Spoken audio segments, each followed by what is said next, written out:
In the summer of 1940, Adolf Hitler stood at the peak of his military power. France had fallen in 6 weeks. Britain was isolated across the Channel. The map of Europe was being redrawn at a speed that military historians still find difficult to fully process. And in Rome, Benito Mussolini made a decision that he believed would place Italy alongside the winning side of history before the winnings were divided. He declared war on France and Britain on the 10th of June, 1940. France had 8 days left before its armistice.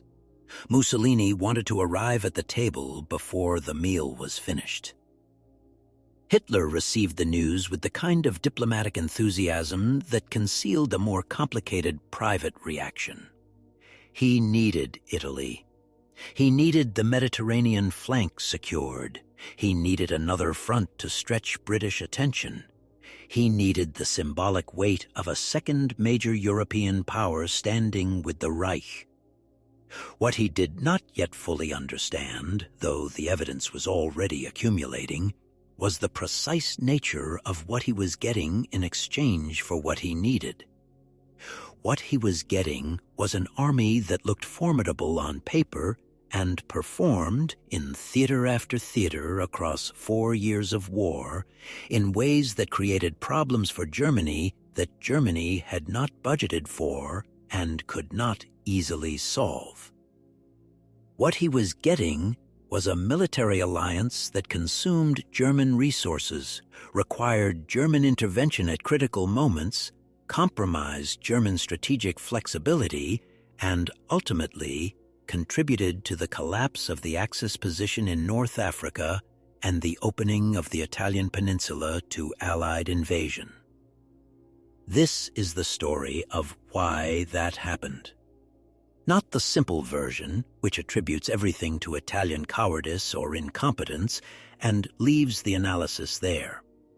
The simple version is wrong in ways that matter. The complete version involves industrial capacity, equipment failures, command culture, strategic misalignment, and a fundamental contradiction at the heart of Italian fascism that Mussolini never resolved, and that the Italian military paid for in blood across 3 continents. Start with the numbers, because the numbers establish the context for everything else. In 1940, Italy had a population of approximately 44 million people. Its industrial output was roughly 1/8 of Germany's and 1/10 of the combined output of Britain and the United States. Its steel production was inadequate to sustain a major modern war. Its fuel reserves were almost entirely dependent on imports, primarily from sources that became inaccessible once Britain established effective naval control of the Mediterranean. Its merchant fleet, which carried the fuel and supplies that Italian forces in North Africa required, was vulnerable to British submarines and aircraft in ways that Italian naval doctrine had not adequately addressed. These are structural conditions. They existed before the first Italian soldier fired a shot in the Second World War, and they shaped every subsequent Italian military operation in ways that individual courage or tactical skill could not overcome. Understanding Italian military performance in the war without understanding these conditions is like evaluating a construction project without accounting for the available materials. But structural conditions explain only part of the picture. The other part requires looking at what Italy's leadership chose to do with the resources it had, and how those choices interacted with German strategic requirements in ways that produced dysfunction far exceeding what the material limitations alone would predict. Mussolini's relationship with military reality was complicated in a specific way that had direct operational consequences. He was not ignorant of military affairs. He had served in the First World War, had read widely in military history, and had genuine opinions about strategy and doctrine that were not always wrong. What he had in addition to those opinions was an overriding political requirement that shaped how he processed military information and made decisions. The requirement was this: Italy had to appear strong. Fascism's domestic legitimacy rested substantially on the claim that it had transformed Italy from the humiliated power of 1919, denied its promised territorial rewards after fighting on the Allied side in the First World War, into a great power capable of projecting force and claiming empire. That claim required military success. Military success required engagement. Engagement required committing forces that Italian industry could not adequately equip or supply. The result was a consistent pattern across the war. Italian forces were committed to operations for which they were materially unprepared. When those operations produced the results that material unpreparedness predictably produces, the explanation offered was failure of will, failure of leadership, failure of the individual soldier. The structural explanation was politically unavailable because acknowledging it meant acknowledging that fascism's great power pretensions were incompatible with Italy's actual industrial and economic position. This gap between pretension and reality was not invisible to the German military. It was visible early and clearly, and the German response to it, which was to intervene with German forces and German resources when Italian operations failed, created a pattern of dependency that progressively drained German strategic reserves at moments when those reserves were needed elsewhere. The North African campaign is where this pattern becomes most visible, and it is where the consequences for German strategy were most severe. Italy had been fighting in North Africa before Germany entered the war. Libya was an Italian colony, and Mussolini's ambitions in the region were framed around a Mediterranean empire that would restore something of the Roman legacy, a rhetorical framework that was politically useful in Rome and militarily meaningless in the desert. The 10th Army, under Marshal Rodolfo Graziani, faced the British Western Desert Force across the Egyptian frontier in the summer and autumn of 1940. The 10th Army had more than 200,000 men. The British force opposing it had approximately 36,000. By any arithmetic of force ratios, the Italian position should have been dominant. What the arithmetic didn't capture was the equipment situation. Italian tanks in North Africa in 1940 were primarily the L3 tankette, a vehicle so inadequate for modern armored combat that British crews who captured them sometimes used them for transport rather than fighting. The L3 weighed 3.5 tons, carried 2 machine guns, and could be defeated by heavy rifle fire at close range. Against British Matilda tanks, which were impervious to the standard Italian anti-tank weapons then available, the L3 was not a weapon. It was a liability. Italian artillery was old, much of it dated from the First World War. Italian supply lines across the Mediterranean were under constant pressure from the Royal Navy and the RAF operating from Malta. The fuel and ammunition that reached North African ports frequently didn't reach the forward units that needed it, consumed by a logistics system that had been designed for a shorter, easier war than the one actually being fought. When Graziani finally advanced into Egypt in September 1940, he moved 60 miles and stopped. The official reason was supply difficulties. The actual reason was that his army was not capable of sustained offensive operations against a prepared defense with the equipment and logistics available to it. He built fortified camps and waited, apparently hoping that the strategic situation would resolve itself without requiring his forces to do the thing armies are built to do. In December 1940, British General Richard O'Connor launched Operation Compass with 36,000 men against an Italian army of more than 10 times that number. In 2 months of operations, O'Connor's force destroyed 10 Italian divisions, captured 130,000 prisoners, and advanced 500 miles across Libya. The 10th Army ceased to exist as a fighting formation. The analysis of what happened has to account for the equipment disparity, the supply situation, and the command failures simultaneously, because all three were present and all three contributed. But the fundamental problem was that Italy had committed forces to a theater of operations without the industrial base to equip them adequately, without the naval power to supply them reliably, and without the command culture to compensate for material deficiencies through tactical excellence. Hitler's response to the collapse in North Africa was to send Erwin Rommel and what became the Africa Corps. This decision is often presented as a straightforward expression of German strategic interest in the Mediterranean, which it was. It was also an acknowledgement that Italian forces alone could not hold the position that Italian political ambition had created.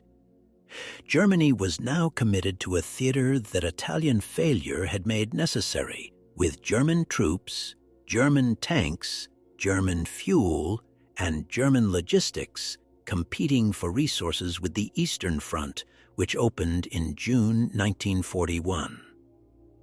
Rommel's relationship with his Italian allies over the next 2 years is one of the more illuminating case studies in coalition warfare that the Second World War produced. He respected individual Italian soldiers more than his private communications sometimes suggested in public. He recognized that Italian infantry in prepared defensive positions could fight with genuine tenacity, that Italian artillerymen were often skilled and brave, that the failures he encountered were not primarily failures of individual courage. What he could not resolve, and what progressively exhausted his patience, was the command structure. Italian forces in North Africa nominally operated under Italian Theater Command, which reported to Rome, which consulted with Berlin through diplomatic channels that moved at a speed incompatible with the operational tempo of desert warfare. Rommel, as a German general, had his own chain of command running through the German military hierarchy. The two chains intersected at points of friction rather than coordination. When Rommel wanted to advance, Italian commanders sometimes refused to move without Rome's approval. When Rommel needed Italian fuel for German vehicles, the request entered a bureaucratic process that did not recognize operational urgency. When Italian formations broke under pressure and exposed German flanks, Rommel could criticize but not command, could request but not order, could complain to Berlin but could not restructure an Allied army's command culture through official channels. The fuel situation became the defining constraint of the North African campaign in ways that illustrated the alliance's fundamental dysfunction. Rommel's operational style required fuel. Fast movement, deep penetration, outflanking maneuvers that destroyed enemy cohesion before a defense could be organized. These tactics worked brilliantly when fuel was available. When it was not, Rommel's panzers sat in the desert while opportunities that would not recur dissolved in the heat. Italian fuel shipments across the Mediterranean were interdicted by British forces operating from Malta at rates that Italian naval and air forces could not adequately suppress. The Germans understood that Malta was the key to the supply problem. Neutralizing Malta, either through invasion or through sustained air attack that rendered it operationally useless, was the prerequisite for a sustainable Axis position in North Africa. The plan to invade Malta, Operation Hercules, was developed, debated, and ultimately canceled. Mussolini's enthusiasm for it fluctuated. Hitler's confidence in Italian airborne and amphibious capability was limited. The window during which the operation might have succeeded closed, and with it, closed the possibility of a reliable supply line to North Africa. Rommel reached El Alamein in the summer of 1942, closer to Cairo than any Axis force had been, with a supply situation that made further advance operationally impossible. His army was exhausted. His tanks needed fuel that was sitting at the bottom of the Mediterranean in ships that Italian escorts had failed to protect.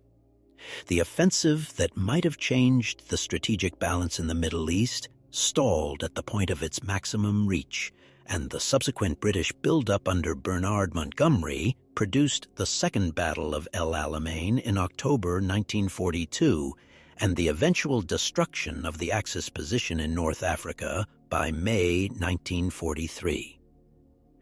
The North African defeat cost Germany and Italy approximately 250,000 prisoners, including experienced formations that could not be replaced at the rate the war was consuming them. It opened the southern approach to Europe that Churchill had been arguing for since 1941. And it was substantially a consequence of the supply failure that the Italian Navy's inability to secure Mediterranean lines of communication had made inevitable. But North Africa, as consequential as it was, represents only one dimension of the problem Italy created for German strategy. The other dimension was the Balkans, and its costs were different in character but equally significant in their effects on German operational planning. Italy invaded Greece in October 1940 without informing Germany in advance. Mussolini's decision was driven by a combination of jealousy and political calculation. Germany had occupied Romania without consulting Rome. The pattern of German unilateral action in areas Mussolini considered within Italy's sphere of influence was producing domestic political pressure that Mussolini addressed by launching his own unilateral action. Greece was the target. The timing, autumn, the terrain, mountainous, the preparation, inadequate, were all chosen for political rather than military reasons. The Greek campaign went wrong almost immediately. The Greek army, fighting on home territory with genuine motivation and knowledge of the terrain, stopped the Italian advance and counterattacked. By the end of 1940, Italian forces in Albania were on the defensive, being pushed back by an opponent that Italian planning had dismissed as a minor obstacle. The army that had been sent to conquer Greece in a matter of weeks was requesting reinforcements and supply priority from a logistics system already strained by the North African commitment. Hitler's reaction to the Greek debacle combined fury at not having been consulted with the cold strategic calculation that he could not allow an Allied foothold in southeastern Europe to develop while he was preparing for the invasion of the Soviet Union. He intervened.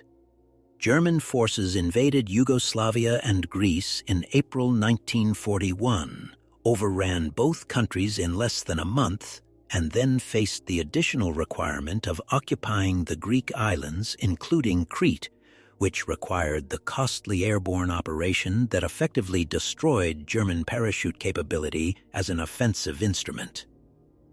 The Balkan campaign delayed the invasion of the Soviet Union by approximately 5 weeks. Military historians have debated the significance of this delay for decades, and the debate involves enough variables that definitive conclusions are difficult.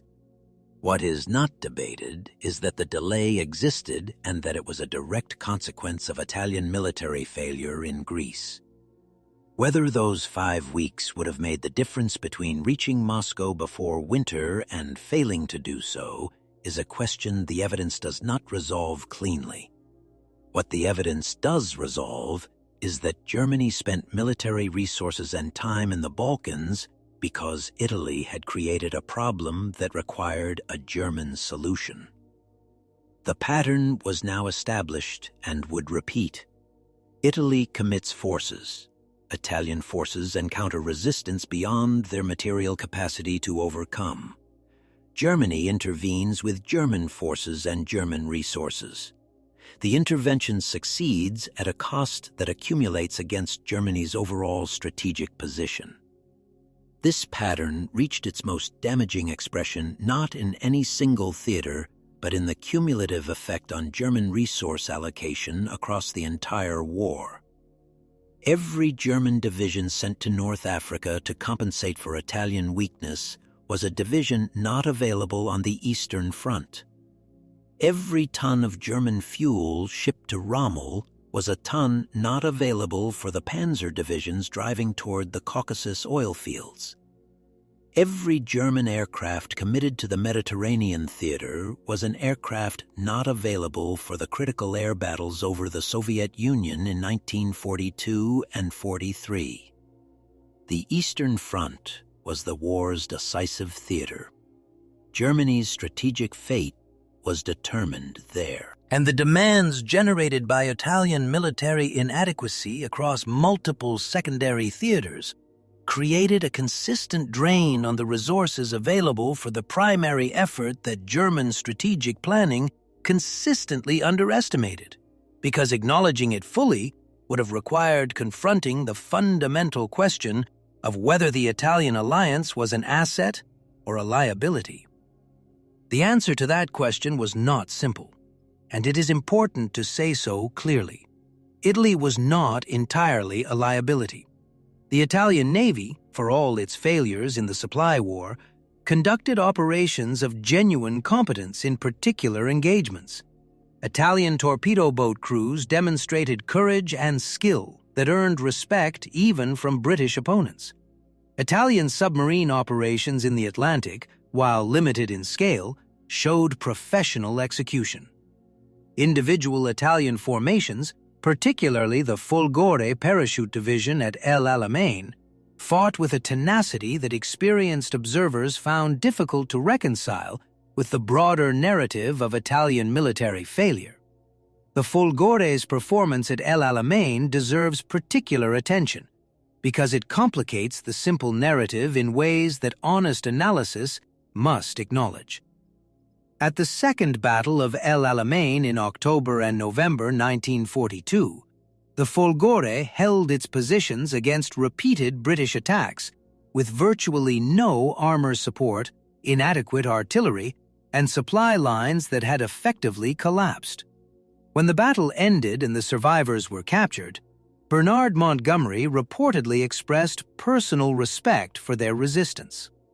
The division that had entered the battle with 5,000 men emerged with fewer than 300 still capable of fighting, having refused to break under conditions that would have justified withdrawal by any conventional military standard. The Folgore's story is not an anomaly. It is evidence of what Italian soldiers could do when they were adequately equipped, properly led, and fighting for something that engaged their genuine motivation rather than Mussolini's imperial pretensions. The problem was that the conditions that produced the Folgore's performance were the exception rather than the rule in Italian military organization, and creating those conditions across an entire army required industrial, logistical, and command culture changes that Italy's political system was not capable of implementing under wartime conditions. The command culture problem is worth examining in detail because it connects the industrial limitations to the battlefield outcomes in ways that equipment statistics alone do not capture. Italian military command in the Second World War operated within a culture that had been shaped by the specific political requirements of fascism and by the legacy of the First World War in ways that produced particular dysfunctions under modern operational conditions. The First World War had left Italian military culture with an emphasis on personal courage and frontal assault that reflected the experience of attritional warfare on the Isonzo and at Caporetto. Modern mobile warfare required different qualities: rapid decision-making at lower command levels, willingness to accept tactical risk in exchange for operational advantage, logistical improvisation under pressure. Italian senior commanders were frequently selected for political reliability rather than operational competence. Mussolini's relationship with his generals combined political dependency with personal contempt, a combination that produced officers who were reluctant to deliver bad news, reluctant to request resources they knew would be denied, and reluctant to make decisions that might attract political criticism if they went wrong. The result was a command culture that tended toward caution when boldness was required, and toward optimism in planning when realism was essential. The planning failure in Greece is a clean example. The operational plan assumed Greek resistance would be minimal and quickly overcome. The assumption was based on political logic. Greece was small, Italy was a great power. The outcome should be predetermined, rather than military analysis of Greek defensive capability, terrain conditions, and Italian logistical reach. When reality diverged from the assumption, the command structure did not have an adequate mechanism for rapid reassessment and adaptation. Rommel encountered this same pattern in North Africa. His operational style required subordinate commanders who could act on initiative within a commander's intent framework, making decisions at the point of contact without waiting for approval from higher headquarters. Italian command culture produced officers who waited for orders, who referred decisions upward, who preferred the safety of compliance to the risk of initiative. In the fast-moving environment of desert warfare, this cultural difference had direct tactical consequences. By 1943, the cumulative weight of these failures had produced a situation that Mussolini's government could no longer politically survive.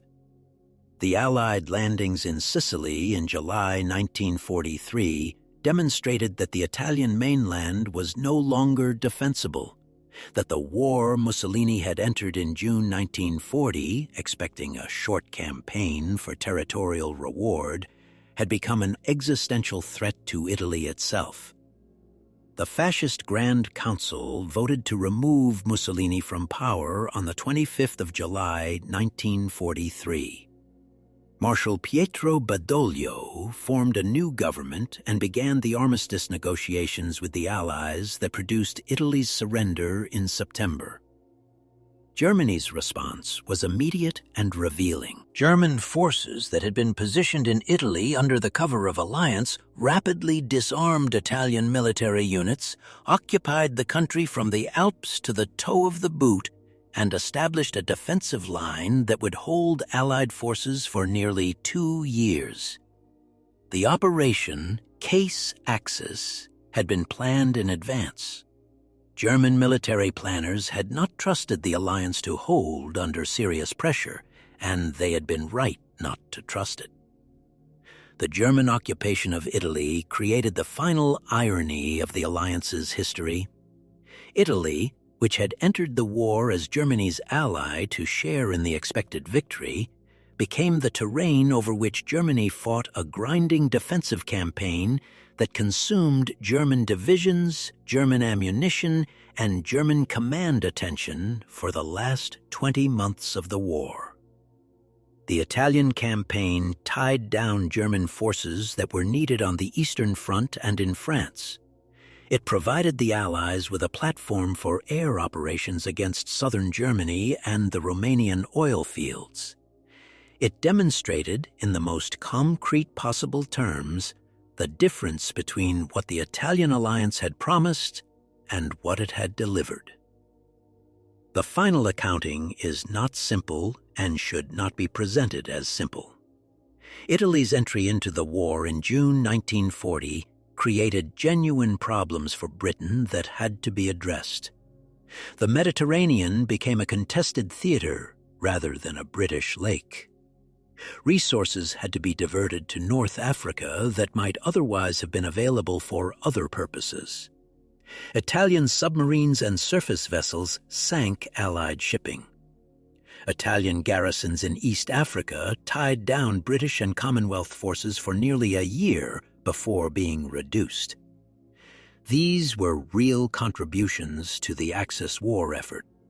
They were also, in every case, contributions that fell significantly short of what they had cost Germany to support, extend, and repeatedly rescue from the consequences of Italian military inadequacy. The structural assessment that emerges from examining the full record is that Italy was a net liability to Germany in the Second World War.